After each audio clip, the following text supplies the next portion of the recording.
This is I Love Black People Radio on HUR Voices, Sirius XM, Channel 141. I Love Black People is more than a radio show. I Love Black People is a call from our ancestors to protect us from racial profiling all across the world. Go to ILoveBlackPeople.com and become a member today. Membership empowers you to live fearlessly and protect Black people globally from racism and xenophobia. Join us today and become a member of our global network with an online global green book with Black-owned and Black-friendly businesses to protect you and your community. Membership is free, and with you, we will become 10 million strong worldwide. I am because we are. Welcome to another edition of our I Love Black People, a wonderful opportunity for us to catch up on all the wonderful things that our people throughout the world are doing to create a better world for all of us to live in. Today, I've been blessed to have somebody that I work with literally all the time, every day, and well, it seems like every day at least, our incredible lead developer of I Love Black People, good brother, Alex Wafula. Welcome, Alex. Thank you, Sinclair. Very humbled and happy to be on the show today. Awesome. I wanted to give the audience an opportunity to get some insight into this new app that we just launched for I Love Black People. We're literally taking what we've used from the original Green Book that Victor Green started and used for over 30 years, from the 1930s to 1960s, in the U.S. when we had our American apartheid, or what we call Jim Crow segregation, a book and a guide that was used to protect Black people from the harms and humiliations of racism during those days. And the fact that now we've taken that same concept and used it to create a digital platform through an app that allows our people throughout the world to identify Black-friendly, safe places to share with our greater community. Can you give us some background on, I guess, your road to the website, the API, and now the app on iOS and on Android? Yeah, sure. So I've had a long background with contributing to open source software over a decade right now. But I think something that I found unique with I Love Black People, I really never saw opportunities where we kind of addressed issues and challenges that people go through, because the open source community has been known to tackle issues that are caused by corporates, by governments, and this is one of the longest issues we've had, from slavery to colonialism, it's centuries basically. But I haven't really during my time contributing as an open source contributor, haven't had an opportunity to contribute in this scale. So yeah, and I've been working with you, Sinclair, I think it's a little over 5 years now, maybe. Yeah, and so it's really been a coaster having an opportunity to folks from Africa connect with the Black people in America, which is something that really happens. A lot of the open source people I met who are not in Africa are white people or Indians, but never really made Americans. So it was very interesting to kind of connect with Africans in the diaspora from a tech perspective and try solve things using technology. So it's been an interesting journey for me. Okay, I think that you make some good points, and you're based in Nairobi, and we've been working remotely since day one. So I know a lot of people and their corporations or startups, it was the COVID situation that made people work remotely. We've been working remotely from day one. What do you think are some of the challenges as well as some of the advantages of working? I think the major challenge I'd say is definitely not having your teammates in the same room, because just having somebody there in the room, you get to solve problems at a much faster pace, being able to sort of bounce ideas and feedback with each other immediately. So that would be the major challenge I've seen with working remotely. But other than that, with I think the advantages of that, I think for a lot of organizations, I would say including ours, but really we've been remote since day one. is like giving organizations sort of more opportunities to like have talent across the world at a fraction of the cost if you are to have these people in the same room. So I think that's a major plus in terms of because for a lot of times you'll actually have to move to different cities to get opportunities that match your talent. But right now, just being here in Nairobi, like I'm getting more access to opportunities that I wouldn't have had before as a person living in Nairobi. Awesome. And now that we're at the point where we've launched our apps, kind of talk us through the roadmap that we started with the initial website to get to where we are now. What are your, I mean, in your diabolical, you're the one with this master development plan. Walk us through that space. Right. So I think as a developer, like one of the challenges we always have is connecting the technical work we are doing to like its usability. So I think from day one, I think initially before we started the ILoveBlackPeople.com website, we kind of realized people like basically our community were kind of aggregating themselves as a movement and calling themselves a movement. So I think we came to a time and realized that folks, Africans in the diaspora actually want to have a movement that they can sort of work with in terms of supporting and collaborating with each other at a global scale. So I think I'll say maybe that's how the ILoveBlackPeople.com platform came up. We created this website to kind of have a collective of Black people in the diaspora who can support each other. And one of the things that really a lot of Black people identify with, especially in the diaspora, is how differently you are treated as a Black person. Sometimes you're not sure whether if you go to a place, you'll be treated the same way as anyone else. So one of the major things we immediately identified was the need to be able to identify and share safe places for Black people.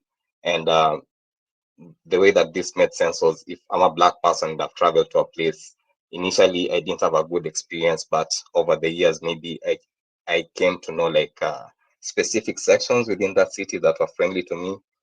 If somebody new comes to that city, I can now recommend them so that they don't go through the same experience I did as a Black person. And so that's kind of how we started off with the website. And initially we had what we call ambassadors, who are people basically who will be kind of our face and I'll take basically brand ambassadors who will really help us identify safe places in the regions they live in, because since there are people living in that area, they're probably best placed to um, help new people come into that area. So initially we did have ambassadors who helped a lot with the recommendation of safe places, safe businesses for Black people. And eventually we just grew, kept on growing, having more members coming in. One of the huge challenges we had obviously was as a startup, starting up a new website, was its usability. How easy is it to recommend businesses and all that. So we kind of went through several iterations with the website, trying to make it more easier for people recommending websites. There are folks who want to recommend dozens or hundreds, and the others will want to just recommend one business. And so this was kind of different experiences that we kind of had to figure out and iterate as we moved on. And eventually we came and thought of having an API to sort of reach more people at once. Because, you know, with the website, individuals come and they recommend. But with an API, you can actually have organizations now connect to our platform. So the whole, I'd say everyone that organization has access to immediately becomes part of that movement. So this was one of the reasons we decided to like kind of bring the API into the fold to sort of create one relationship with an organization that really scales us really fast. And so from there, we then decided to start to develop a new mobile app to kind of make it super easy for people to recommend and also invite their friends and family to join the movement. And our mobile app is actually the first platform that we have actually using the API. So this mobile app is built on top of our API, and it's a very good example of what other organizations can do to kind of connect to our movement. Because for us, using the API immediately gives our members again access to this platform. So for organizations interested in doing this through connect, if they can connect through our API, whether they have mobile apps or websites, it can be really easy for them to immediately give access to Black people within the organizations, an opportunity for them to recommend safe places for Black people based on their experience, and also like connect to this global network of Black people in the diaspora. I think that's a good place to put it. And I guess one of the things I think we always and continue must what we continue to do is just let people know how much of a tool, like you've alluded to. You know, we see this as I Love Black People as a way to help empower our people. Like at the end of the day, for the first time in over 500 years, there's a tech startup that's mission is driven to protect Black people from racism and xenophobia.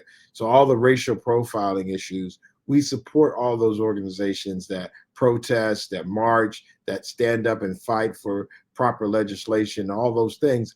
But we as engineers and developers are coming together to give another perspective where we can leverage technology to help protect each other and give these organizations additional tools, like you said, so that their members and the people that are affiliated with their organizations can leverage these tools.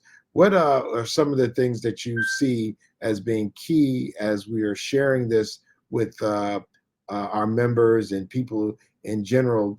I Love Black People, and an API is the Green Book API. And then the app is I Love Black People Safe Places. Now, you came up with the name I Love Black People Safe Spaces. How did you come up with that name? I guess I want to go ahead and be clear because I came up with some bad ideas. What made you come up with I Love Black People Safe Places? Right. So I think initially we kept asking people to recommend businesses. Uh, And again, for me as a developer, that's just logical. We are collecting businesses, so like it was a logical way to ask this. But we kind of realized folks didn't really immediately connect in terms of what that meant. Was okay. Well, some folks are like, does that mean like I should recommend a business that I started, or how do I get my business on this platform? But really, our platform, it's not about the businesses. It's all about the people and protecting them. So that was the disconnect we had with asking people to like recommend businesses. But when we started talking more around safe places, and so folks connect, okay, what are you trying to make safe, or for who, or for what? So I think people kind of connect more with that. When you say safe places, no one is thinking like transactional or a business. People are not thinking about their well-being, their security, and so they immediately understand, okay, you're asking me to recommend a safe place for someone. In this place, now they connect, okay, this is the business that you're talking about. So that's kind of how I eventually came to that name. And of course, Sinclair, definitely your feedback around the other names kind of helped guide me to that as well. Yeah, because they kind of communicated the problems we have, or we actually need safe places. So like you mentioning all these other things, racial profiling, xenophobia, I kind of eventually connected to, okay, this all ties back to safety and a place. Yeah, so team effort, I'll say. Well, thank you for the team effort and actually, at the end of the day, the final decision it should be based on merit, not some old co-founder who's out of touch with uh, people's interests. I had a bunch of crazy ideas, and the fact that you were able to come up with something that made sense, it was easy for people to relate to. I was coming from a real weird activist background where only the most extremist folks might be able to get what we're doing. I definitely appreciate that insight. In addition to that, I think as we've been moving forward in the feedback loop, we use the a lean startup methodology where we have an MVP, a minimum viable product, which is some of the words they say in the tech space, where we're literally have put forth to our people a solution that doesn't necessarily have all the bells and whistles. We want to make sure we fundamentally connect with what people are really interested in. Instead of trying to guess it, we take feedback. So that being said, I guess we would kind of call this a beta stage of the app. What do you see with this iterative process? What do you think we need from our listeners and supporters so we can get this app to the point that it's being used more than Twitter or any of these other apps? What do we need from our community, would you say, as a developer to help us move forward? Yeah, I'll say like from day one, and maybe I think something I came to realize, like, this is a community initiative, right? So we are largely powered by the community. So everything we build is meant for the benefit and well-being of the community. So like sometimes when as developers we can't get lost in the technicality and just like going towards in terms of making things work logically. So like a lot of times maybe we'll need a lot of feedback from the community in terms of usability.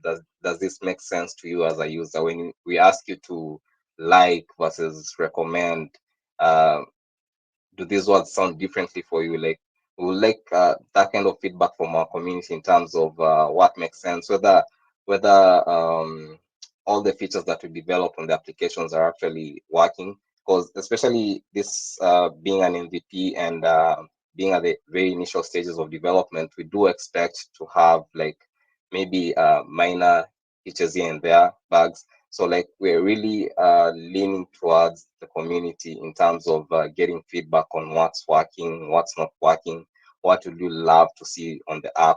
So really don't get the app and take it as a complete platform. Really take it and try build on by kind of suggesting what improvements and changes you want to see on the platform.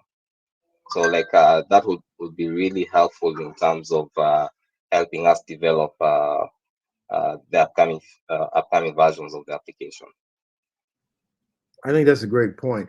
And this is like a foundational thing. I think one of the things that in our journey with this, trying to identify the best ways that we could help our community, our people globally in this diaspora of 1.5 billion people of African descent, it's a big deal. And I think you alluded to the centuries. And I've said to some people that we want to make this kind of racial profiling obsolete by 2030. And I often give a analogy about one of the worst times in the United States for racism very recently was just trying to catch a cab or a taxi. But when these people, and I thought it was a political problem alone, but when I realized that when they came out with these rideshare apps like Lyft and Uber, they didn't come up with these things to protect Black people from the humiliations of standing outside and not being picked up. But as a byproduct of the greed or whatever it was, the driving motivation for those who came up with these ride sharing apps, it actually made the form of racism that was occurring when people were trying to hire a private car, it made that type of racism obsolete. Are people still racist? Yes, but that racism no longer impedes the movement of Black people trying to get from point A to point B. I think the non-technical thing that we're trying to do, and of course I'm talking to our lead developer, so it is a technical conversation, is that we're providing through this network of relationships a opportunity for folks to share, as you alluded to, these safe places in much of a way where now people can deal with the issue if they get sick and they're in a place like Denmark, they can now identify Black friendly doctors in Copenhagen. To try to Google Black friendly doctor or non-racist doctor in Bangkok Thailand would be difficult. But for the first time, we're literally creating our own Black friendly Google concept that allows us to filter out these racist places for these places that are Black friendly. And I think in a real way, the power of development of something like that, as opposed to just using something for social or just entertainment sake, allows us to take control over our own future. And I guess one of the things, as we start wrapping this thing up, where do you see us going from now when you start looking at development and the progress of our app, and knowing that it's going to be successful? We make sure we pray every time we have 3 or more members. We don't just develop using our brains. We always include our one God and our ancestors who intercede. What do you see in that future when you start thinking about I Love Black People and what we're doing as it relates to the technology that you've been able to lead us in developing? Yeah, I think indeed that point where you just mentioned, like people not being able to Google a Black friendly doctor. I mean, like you think of Google like this huge tech company should have solved this problem by now, but like this is a problem of representation. Like folks who built Google, they did not look like us, so they would not think about this as a problem, right? It's not that this problem doesn't exist; it does exist, but the person who's building this is just something they don't experience or cannot like fathom, right? So I think one of the major things with the Love Black People, I'll say, is the team behind it. We have a team of people who understand this problem at a very intimate, in an intimate way, and so like I'll say like Google really missed out on like such a huge opportunity. Like you said, 1.5 billion people in the globe.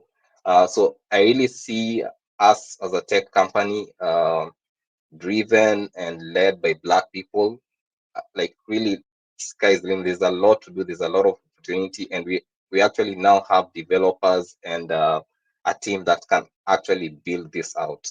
So like moving forward in the next years, the next decades, I see a lot happening in terms of this platform really growing, and uh, also like I said, we do have Black friendly places out there. We just don't have ways to identify them in an effective way right now.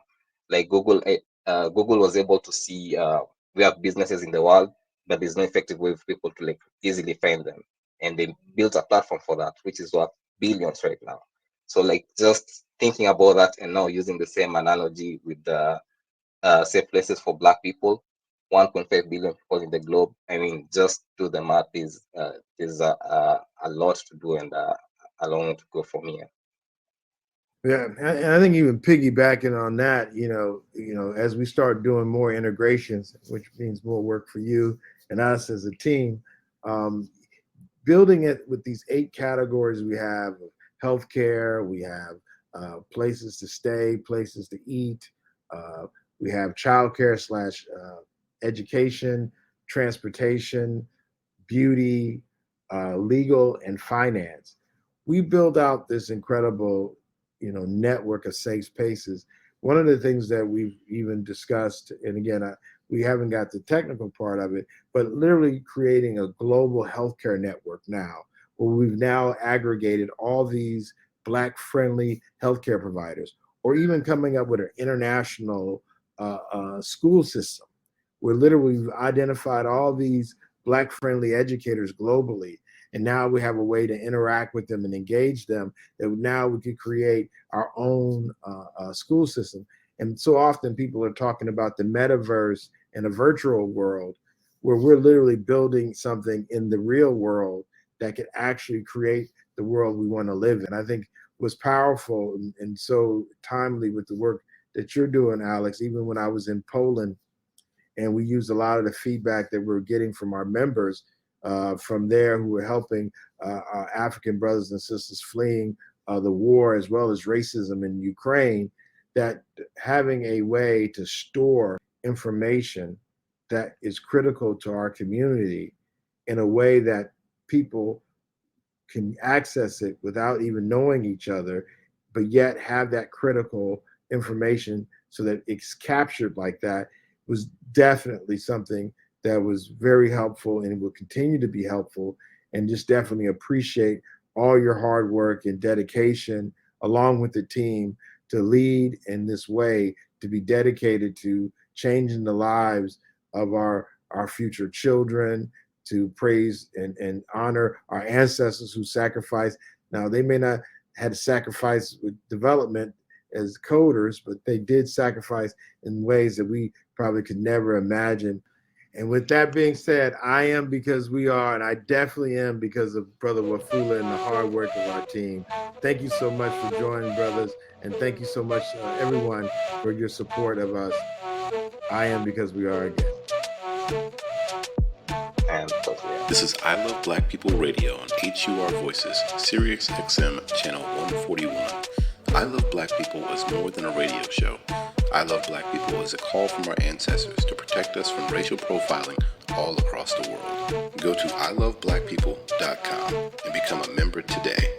Membership empowers you to live fearlessly and protect Black people globally from racism and xenophobia. Join us today and become a member of our global network with an online global green book with Black-owned and Black-friendly businesses to protect you and your community. Membership is free, and with you, we will become 10 million strong worldwide. I am because we are. Special thanks to Banneker Communities.